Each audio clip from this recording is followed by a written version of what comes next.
Welcome to Blog 7. This is day 9 of the trip. So we did a lot of different things today. We went to Point du Hoc first, which was a German defensive position near Omaha Beach that U.S. Rangers had to overcome. It was very interesting there to see many of the craters from Allied bombs that had been dropped on the position, and also the sheer size of the cliffs that the Rangers had to scale to get up there. Aside from that, we went to a couple of memorials and monuments to fallen soldiers, and we finished the day with a trip to a fortified cider farm, which is kind of the local drink of Normandy.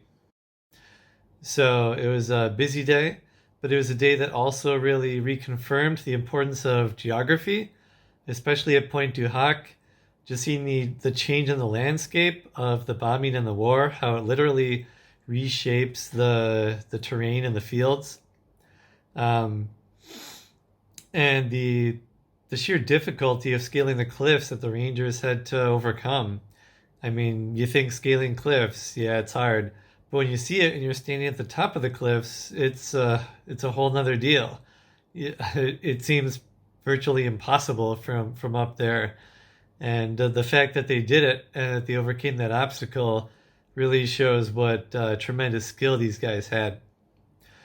So aside from re-emphasizing the geography component, I made some more progress on planning my project today, working through some other things that have to be figured out. So I'll put those up on the screen. The changes are in bold, or the new additions are in bold. So one thing I thought of to help merge the physical and electronic components of the project would be to use QR codes and QR readers or other similar programs that you can use an electronic device to scan, and it'll take you to something that's been created online.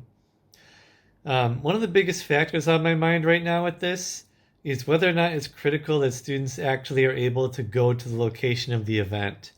I mean, I'm getting such a new understanding of these things from being there and walking and touching on the geography of it all, that I'm not sure if I'm going to have to restrict what kinds of events they can do based on whether we can actually get there. So that's something I'll mull over for a while longer and eventually make a decision on.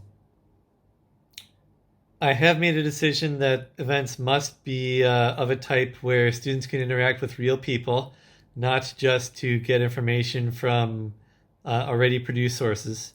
So whether those are participants or witnesses or experts or museum curators or whoever, they have to be able to talk to actual people to gain some understanding of these things.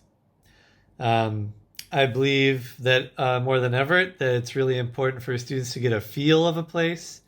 So even if we can't go to an actual site, if that's impossible to access that geography, even to find a location with similar geography might be useful.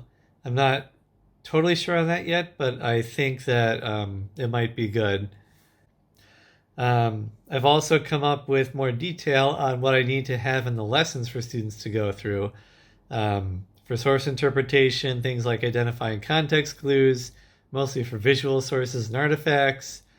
For interviewing, working on communicating with people in a real way, in a sensitive way, while still probing for interesting information and stories. And with the geography part, definitely using that technology effectively and appropriately, understanding the features, and then knowing the different ways that geography can impact an event and the outcome of it. So progress is being made. Some big decisions are coming up. So I will think about those and carry on tomorrow. So thanks for watching.